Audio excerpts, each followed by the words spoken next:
I'm working on replacing the lower bearing in this generator. Here's where it's gonna be at. Behind all this, I had to take this off and this off, and obviously the top cover off. So far so good. I have to really loosen the tensioner somehow and keep trying to get this bolt off here. I'm gonna use an impact wrench, electric. That should be able to take that off. So I was able to get this off. I had to use my actual pneumatic impact. I couldn't use my electric for that. It was just clicking, doing nothing. So now the next part is actually going to get a pulley puller that can put leverage down on here and pull on here. A bearing should never have that much play in it, and I can't see it right now, but we did see a bunch of broken pieces, and we can see that the actual brush has slipped in there. I don't know if you can see that a little bit. It has slipped downwards because this bearing has failed. Okay, so I went and borrowed this pulley puller from O'Reilly's, and I went and rigged it up to where I had it, to where it pushes down. It didn't need to go in the hole for me. I had something, I just got a socket to just put there to where it's not hurting nothing, to where it made some space, because otherwise this would have just about bottomed out. So it was able to pop this off of there. The whole point is to be able to get to where I can replace this bearing, and now I'm starting to see some stuff's torn up looking in there, because we did see all the pieces of the bearings, and sure enough, here's your old bearing. So I had to move the plastic thing and take the oil filter off to be able to flip it back upright without breaking the oil filter off or anything like that. Just myself. I had to get a helper to be able to put it up on its side, just because it's so fragile. A lot of things that are coming off it, like the fuel hose and all that. But I managed to get that done with him, and then I managed to put it back on its upright by myself.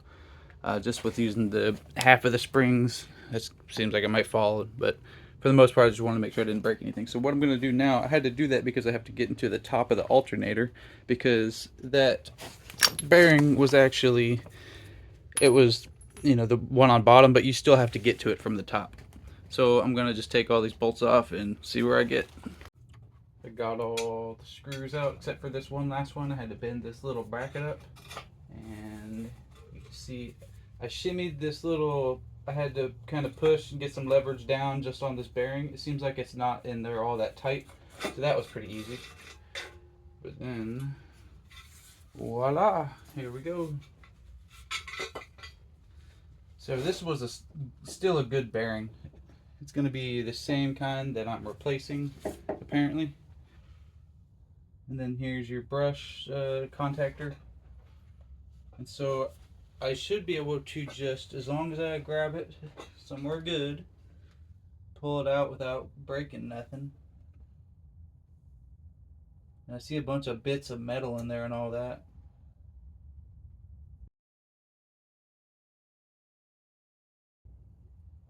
Okie dokie. So now we have access to our little bearing.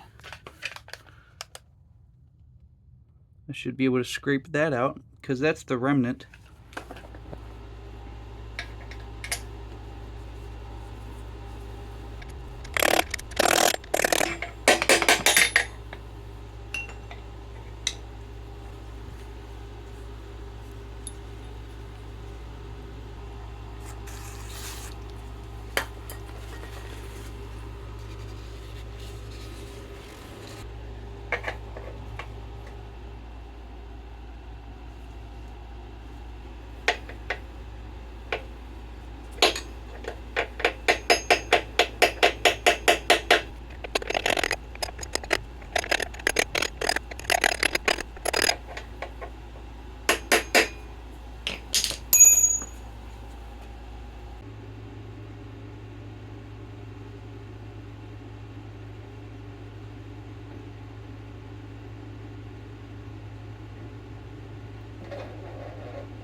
the belt back on the tensioner and around all that. That was a little tricky.